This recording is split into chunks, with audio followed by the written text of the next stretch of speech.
Pemirsa, kita langsung saja ke Mbak Ning ini. Mbak Ning, banyak mungkin orang yang senasib seperti Anda seperti itu ya. Dua penelpon tadi juga sepertinya memberikan pengalaman yang sama kepada Anda gitu. Berapa jumlah orang yang senasib seperti Anda begini, yang sebetulnya bukan terlibat anggotanya, tetapi karena orang tua atau mungkin karena paman dan sebagainya? Perkiraan Anda ini ya? Iya, saya pernah hitung-hitung ya, bukan hanya perkiraan tapi hampir tepat lah gitu ya.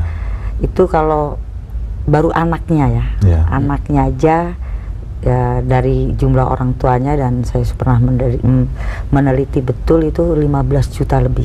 15 juta belum lebih. Cucunya ya. Kalau anak saya juga sudah punya 2 suara itu. Betul. Sudah punya 2 hak. Berarti 20 jutaan mencapai begitu ya. 20 jutaan. Ya. Sebab analisa minggu lalu semalam juga menyebutkan mungkin sekitar 20 jutaan. Iya, betul. Betul ya. Betul.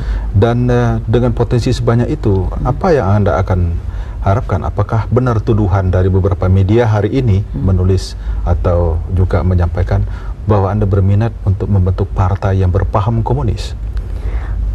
Kayaknya kalau mau membuat partai yang berpaham komunis tidak, Mas ya. Cuman saya tadi dengan wawancara beberapa wartawan di acara launching buku itu, saya katakan bahwa apakah Mbak Ning setuju dengan pencabutan tetap MPR dulu? Iya, saya sebagai seorang demokrat itu harus menghargai semua pendapat orang, termasuk juga ideologi atau paham orang. Kalau tadi istilah Gus Dur bahwa institusi itu bisa dipasung, diruntuhkan atau dihapuskan, tapi ideologi nggak bisa, paham itu nggak bisa. Tidak bisa dipasung. Iya, tidak bisa. Dan apalagi kita sebagai rakyat Indonesia yang Bhinneka Tunggal Ika, artinya menghormati semua keragaman, itu harus tetap ada.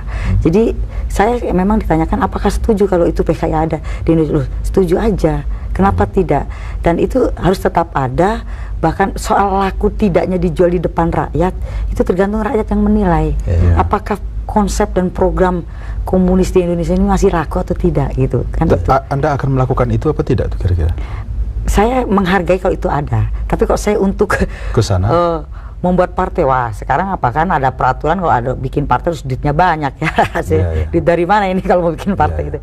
Ya artinya belumlah ke arah sana. Paling tidak saya tetap mengusul bahwa TAP MPR saja dicabut supaya misalnya ada pembubaran satu partai politik itu kan harus didasari dengan undang-undang, bukan seperti waktu itu tahun 65 main hantam aja, main bubarin, dan yang membubarkan itu biasanya kan anggotanya sendiri gitu. Oh iya, tapi kan waktu itu karena dianggap mengancam kepentingan nasional pada waktu itu ya. Itu kan black propagandanya Orde Baru saja karena ada kudeta ya.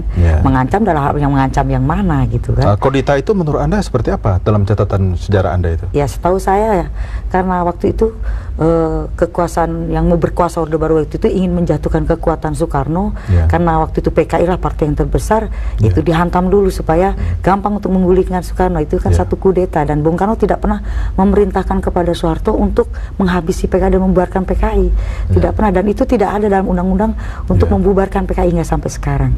Dan tidak terbukti juga, tidak ada juga yang mau mengadili atau sampai maju ke pengadilan membuktikan PKI itu bersalah. Sampai sekarang tidak pernah saya dengar itu.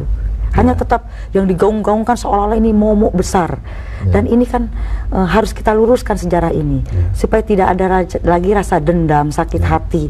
Ya tadi kalau yang ikut interaktif kita tadi 2 orang itu hanya baru sebagian kecil juga di antara saudara-saudara senasib dengan saya. Oh begitu.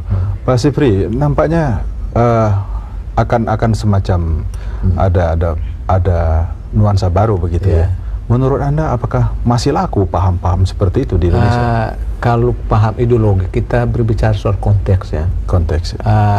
Katakanlah itu mau PKI, katakanlah mau dihidupkan kembali dengan peta politik dingin sudah tidak ada. Padahal itu dulu itu semacam perang dingin antara Barat dan Timur, dan itu mereka jualan mereka ini. Pada saat sekarang itu tidak ada lagi. Justru yang sekarang, justru yang paling menjadi acuan kita sekarang itu bagaimana menghadapi situasi global seperti itu. Kapitalisme kan bermain sekarang. Dalam situasi seperti itu tidak ada cara lain kecuali kita mendukung apa yang disebut sosialisme yang lebih pada pemberian pada rakyat ya. Kalau dulu memang kalau kita kembali ke Soekarno, dia kan menggabungkan nasionalisme, agama dan komunisme. Sebetulnya itu pendekatan yang sangat toleran dan sangat keseimbangan di situ.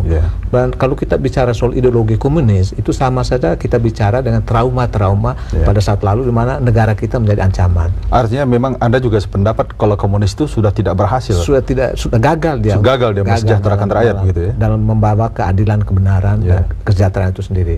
Dengan contoh beberapa negara yang telah itu komunis jatuh, di Uni Soviet jatuh, dan sekarang ada beberapa negara baru yang coba mencari sosialisme gaya-gaya itu, tapi tetap pada acuan pada dialektis materialis itu. Lalu yang kedua yang saya lihat, kalau kita bicara soal demokrasi dalam arti benar, partai komunis itu bisa hidup. Kita hidup dengan baik ya.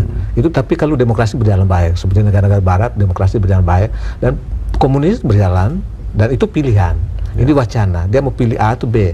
Tapi di negara kita yang demokrasinya masih diperjuangkan untuk ke sana, maka trauma masa lalu itu menjadi acuan.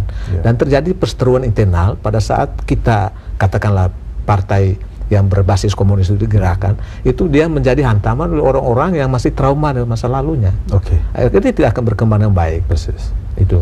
Lalu yang kelihatannya, ya saya setuju dengan Mbak Ning ya, kalau untuk partai-partai apapun bentuknya, itu hanya menambah wacana. Selama demokrasi itu berjalan dengan betul ya. Tapi selama demokrasi tidak berjalan betul, tetap dia menjadi acuan yang baik. Nanti kita akan lanjutkan. Baik pemirsa, kita akan ikuti dulu pesan-pesan berikut ini.